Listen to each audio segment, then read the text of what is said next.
wabarakatuh. Salam sejahtera bagi kita semua. Terima kasih telah hadir malam ini dalam sebagai mitra kami, ya, dimana kami akan menjelaskan permasalahan yang ada yang sangat viral ya saat ini. Saya ingin menjelaskan, tadi personally sudah kami sampaikan bahwa ini ada seorang yang berperan melebihi dari BPOM, ya, yang seorang yang tidak berwenang dan tidak punya kapasiti apapun untuk mereview skincare seseorang. Dan jika misalnya ada suatu skincare atau ada produk pengobatan atau produk apapun yang melanggar, itu bisa langsung lapor ke BPOM, di mana BPOM itu ada penyidiknya khusus yang akan diproses secara pidana. Jadi nggak usah jadi review sehingga ini menjadi mata pencarian. Dia mereview, padahal kan standarisasinya harus ada ya, labnya bagaimana, standarnya bagaimana, dan keahliannya bagaimana, itu kan ada prosedurnya BPOM. Itulah negara telah menunjuk BPOM itu untuk masalah obat-obatan dan segalanya, termasuk skincare, salah satunya skincare, tapi obat-obatan dan semuanya itu harus seluruhnya melalui BPOM. Tambah lagi sekarang halal ya, halal nanti Oktober 2025 ini harus berjalan.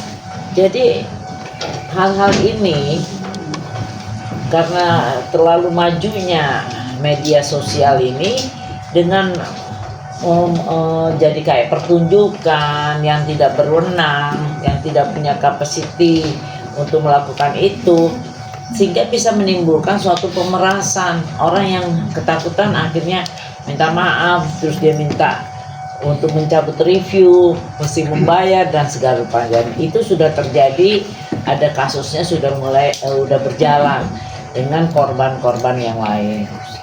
Nah, klien saya ini Ibu Sela Sauki ini dengan suaminya itu membuat produk skincare ini adalah korban dari yang mengaku doktif ini, ya.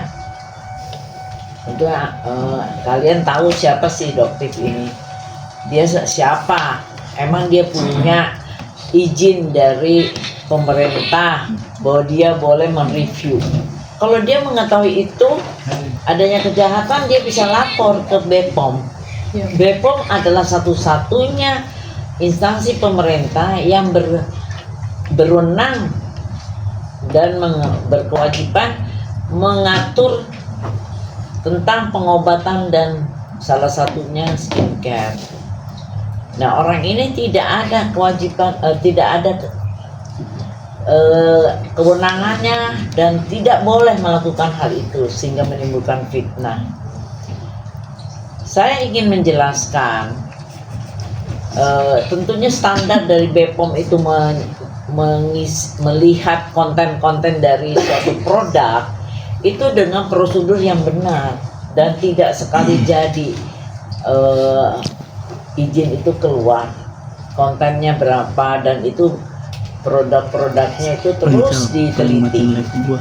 Ada labnya juga khusus, nggak bisa sembarangan lab. Nah, ini orang siapa ya?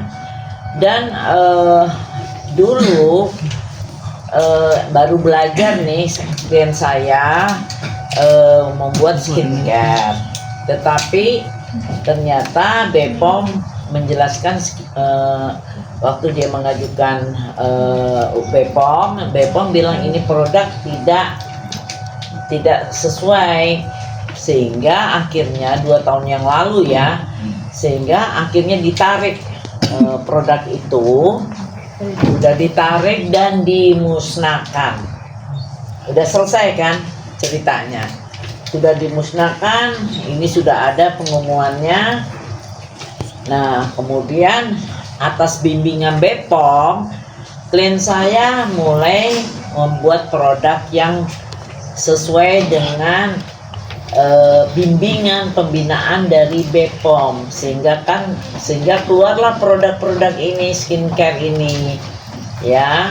Ini sudah sesuai dengan BPOM. Nah, di sini ada ininya, ingredientnya, sudah itu ada izin BPOM-nya. Di sini ya izin BPOM-nya. Kemudian ini kan ada BPOM ya, ada ini barcode-nya, dan ini juga face toner-nya juga ada BPOM-nya. Nah, kemudian juga ini semua termasuk make up, dan tahu dia seolah-olah melakukan review seolah-olah itu produknya SS, produknya klien kami. Apakah itu produk yang direview itu memang benar produk dia? Kita nggak tahu. Yang ada BPOM-nya, apakah itu produk orang lain yang sudah rusak, atau juga produk klien kami yang lama, yang udah dimusnahkan, mungkin ada yang kececer, yang belum musnah. Jadi kan kita nggak tahu, itu kan nggak boleh. Dan yang paling parah, telah menyiarkan data pribadi dari klien kami, dan itu langsung penjualan dari klien kami itu jatuh. Ini kan mata pencaharian orang. Kasihan kan klien kami ini, suami istri yang bekerja keras untuk menghidupi 4 anak, tiba-tiba dilakukan demikian. Sadis tuh orang. Dan ini jual produk juga tidak bagaimana gitu bisa kaya raya. Yang kaya, ini baru merintis langsung dihancurkan. Dan ternyata dia juga memperbandingkan dengan produk orang lain, dan itu kelihatan memperbandingkan dengan produk lain, itu kan namanya persaingan curang, ya. Dan jadi mohon maaf, klien saya demi menghidupi keluarga, emosi. Jadi waktu mereka mereview yang tidak benar, selain tidak punya capacity, juga dia datangi, itu yang kamu review itu produk apa, itu yang ditanyain. Nah, itu yang menjadi perang mulut, tapi tidak terjadi yang disebut persekusi apa segala rupa, tidak benar itu. Yang ada klien kami minta dia stop, jangan menyiarkan data pribadi, dan juga memberikan suatu keterangan yang tidak benar. Barang yang ada yang dia bilang dia tutup itu barang yang mana? Yang saya pernah, apakah itu barang orang lain yang dia sebut SS? Apakah itu barang klien kami yang sudah dimusnahkan? Terus atau barang ini, kan nggak tahu. Nah, itu yang perlu kejelasan, harusnya fair ya. Dan kemudian dia itu juga terus menerus menghajar, atau apa tujuannya, siapa yang membayar Doktif ini, dan dia bukan siapa-siapa untuk mereview ini. Dan kami telah melaporkannya di Polda Metro Jaya tanggal 19 Januari 2025 jam 1.18 WIB malam itu juga, yaitu menyebarkan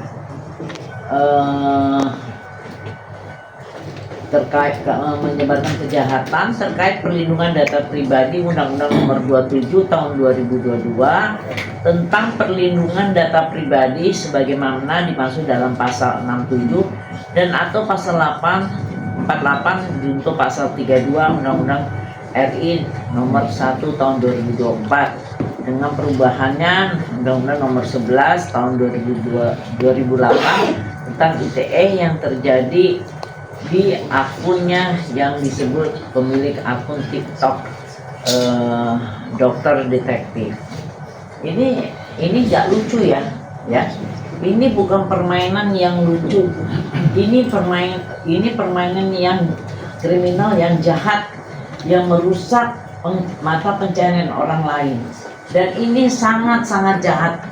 Dan mereka ternyata melakukan pemerasan kepada pemilik skincare, di mana dia berpegang pada pemilik skincare yang mana kita tidak tahu.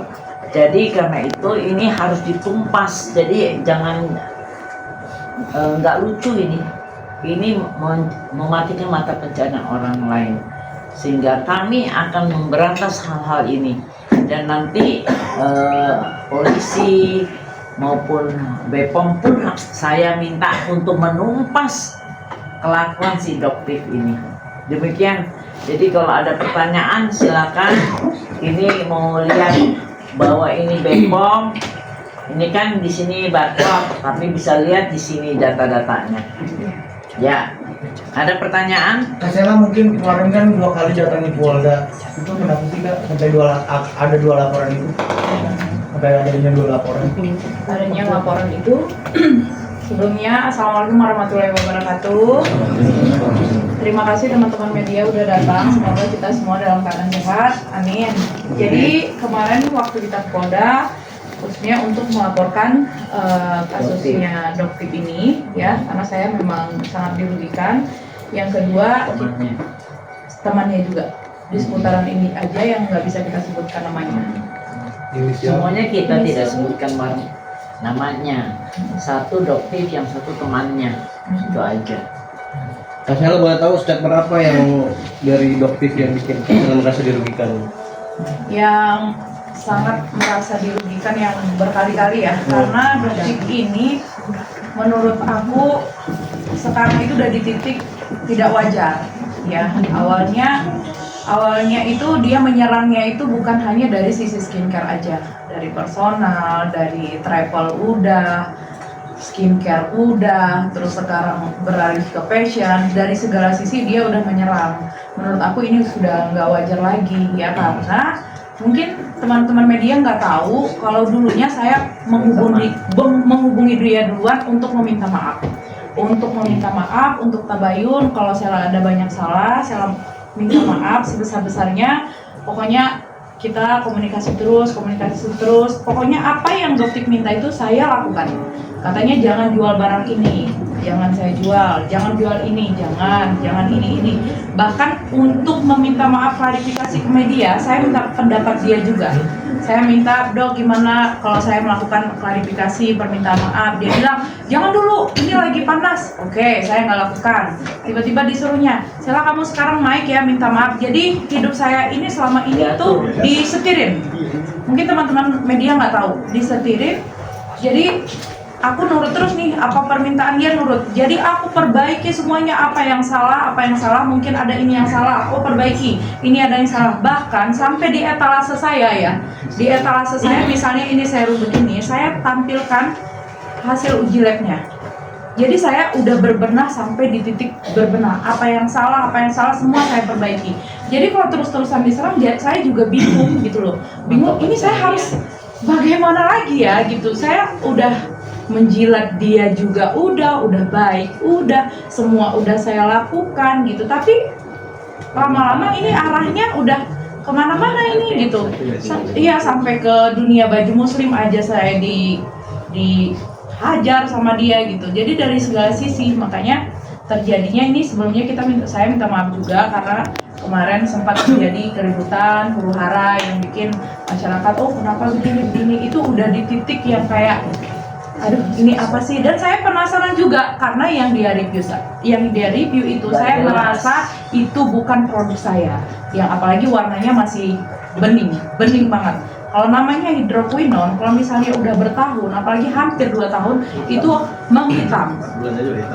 4 bulan aja udah menghitam. Tapi saya lihat pas dia review itu masih putih bersih bening. Jadi saya penasaran, itu dapat produknya dari mana. Jadi kalau saya mendapatkan itu produk itu dari mana, ya pasti saya akan melaporkan ke BPOM karena mereka udah membawa-bawa nama SS yang sangat merugikan. Yang saya lakukan pertama itu adalah melaporkan ke BPOM, tapi mereka kan sampai detik ini mereka itu di reseller. Sebelum kejadian ini, kita tuh tim kita udah cek semuanya ke marketplace Shopee, masih ada nggak ya yang jual, masih ada nggak, udah nggak ada. Makanya kita sampai di titik ini saya itu makanya terjadi kemarin, saya itu penasaran dia itu bawa produknya dari mana, makanya amarah saya juga terpacu. Itu karena kita baru selesai acara BPOM. Saya merasa Doktip ini melecehkan nasihat dari BPOM. Saya merasa itu karena kita lagi acara BPOM udah diskusi, udah berdialog sama semua yang hadir. Kalau bisa nge-review itu, kalau ada kesalahan dari brand lain laporkan ke kami. Langsung laporkan ke kami. Gitu. Jadi sok-sokan. Jadi saya pulang makan, waktu itu pulang makan, terus tiba-tiba saya bilang nih, kayaknya ini hamba Doktip ini udah sibuk. Aku kira dengan berdialog itu dia bakal stop dong, ya kan? Stop kok. Aku sempat berkonten gini, udahlah Doktip fokus aja jualan. Aku yakin kalau Doktip jualan produk sendiri atau menjadi affiliate besar, Doktip bakal besar. Aku akan support dari belakang. Aku buat story kayak gitu dong awalnya, ya kan? Tiba-tiba orang kabarin, Kak dia lagi live nih nge-review produk kakak lagi. Aku lihat live-nya dengan nyinyir ya, bahasa ketawa-ketawa, nyinyirin ini begini, penontonnya 28.000. Ya, saya melihat di situ ada 4 orang, nggak mungkin saya datangin dia sendiri di layar kaca ya, melihat 4 orang, nggak mungkin saya mendatangi dia sendiri. Oh, ya udah. Kita ketemu aja nih sama si Doktip, kita tanya itu produknya dari mana. Itulah awal mula, karena saya merasa dirugikan dan saya merasa marah karena dia melecehkan juga dialog dari BPOM. Karena kita udah transparan di sana dengan banyak waktu juga. Kita di sana kirain bakal stop, bakal sadar karena Pak Taruna kepala BPOM sendiri udah berbicara kalau ini asin ya, mulut Bapak BPOM itu asin karena dibilang sama kepala BPOM-nya kalau terjadi begini-begini terus pasti akan ada yang saling melapor. Ini akan memancing keributan terus. Nah, malamnya terjadi. Itu kan baru kita kan belum tahu brand-brand. Kalau ini nggak stop, itu akan bukan saya saja nih hari ini yang akan kayak gini. Bakal banyak korban-korban yang lain lagi. Kenapa kita itu nggak sama-sama saling mensupport brand lokal? Ini kayak malah kita memberi peluang untuk brand luar untuk masuk. Karena brand lokalnya itu udah hancur, tonjok-tonjokan ini karena ada indikasi seperti iri hati. Seharusnya kalau kita persaingan curang, kalau kita sama-sama bangkit, kalau kita sama-sama support brand lokal itu bahkan semua bakal kebantu. Kenapa sih harus kita jadi begini gitu?